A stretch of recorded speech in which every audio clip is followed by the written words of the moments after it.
Hello, and welcome to the Drawing Animal Podcast with Wesley Bear. I am your host, Wesley Bear, and on today's episode, we will be talking about the secretary bird by special request from one of my subscribers. So, thanks to this subscriber who recommended this animal, as this is actually one of my favorite birds. So, I was more than happy to talk about this animal. The secretary bird is a bird found throughout um, southern Africa, mainly sub-Saharan Africa. So any place that's not North Africa, where all that Sahara Desert is the home range of secretary birds. Though they are rarely found in like deep swamps or in deep jungles. But pretty much anywhere else throughout the entirety of Africa, you can find these animals. From Senegal in the west to Somalia in the east, and then all the way down to southern Africa, you can find secretary birds. Though there are some issues which we will address in the end.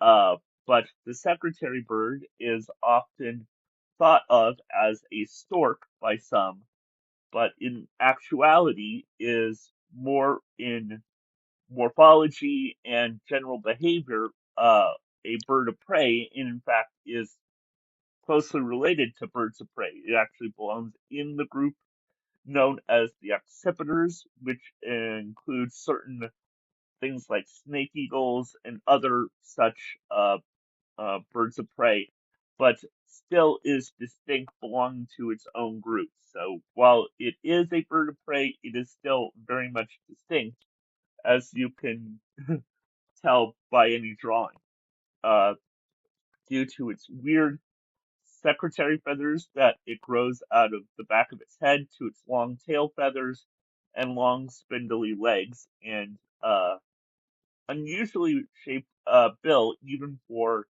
a bird of prey, and of course its distinctive colorful face mask. Uh, but the secretary bird is about 5 feet in length, from the tip of its toenails to the tip of its beak. It's about 10 pounds in weight and has a 7 foot wingspan, which is pretty significant even for a bird of prey, which actually makes secretary birds actually really good flyers. They, like a lot of birds of prey, like vultures and some eagles, will use thermals to carry them high up into the sky in search of prey. And uh, not only are they good flyers, but they are good walkers, thanks to those long spindly legs and specialized scales that help them navigate through rough terrain. They can basically walk anywhere from 12 to 18 miles a day in search of food. So they are both great flyers and great walkers, making them excellent hunters.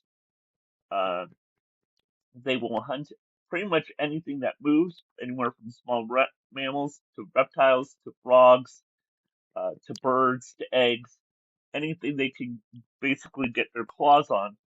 Though they often have a hard time grasping things with those long, spindly legs, instead preferring to use their uh, sharp bill as a means to uh, catch and carry off prey. Uh, um, they will use techniques like slamming with their against like say a hard rock, or if they really need to, they will use their spread out legs to basically stamp food to death. But again, still using those bill mainly for the tearing and taking away of food. At the end of the day, they will nest in a pretty large nest, usually found in an acacia tree, and so that's kind of the daily life. They will sometimes hunt in pairs or in small groups to find prey, so that adds to the efficiency of them as hunters. Uh, they are also not too far found from water. They do need to still drink fairly regularly, so they're actually found near water holes most of the time. So that's always a good place if you're ever in Africa to look for secretary birds is near waterholes. Uh, uh, in terms of the young, so there are about 1 to 3 palish green eggs at a time.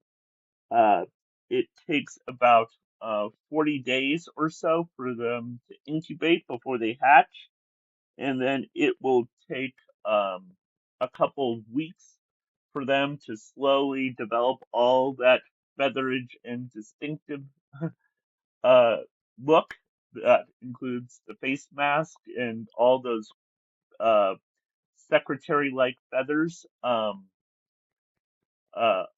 the back of their head. That'll take a couple weeks. At 9 weeks, they're ready to really begin practicing and stretching those wing muscles. And by 12 weeks, they're ready to fledge and they will actually fly to the ground. They will stay with their parents for a couple months afterward, so their parents can still teach them how to hunt and navigate life and continue to build up those strong wing muscles. And it's only after that will they finally leave and go off on their own.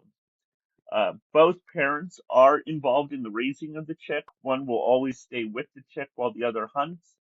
Um, they are also unusual among uh, birds of prey in which they are very good at raising one to uh, to all 3 chicks easily easily to adulthood. This is rare among even birds of prey just due to the nature of um, available resources, fighting among siblings, but secretary birds have actually proven to be successful parents in raising more than one chick at a time.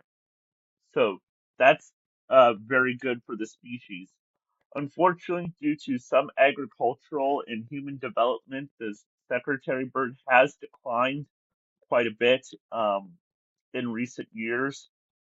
Um, that has made the secretary bird a vulnerable to endangered species, actually.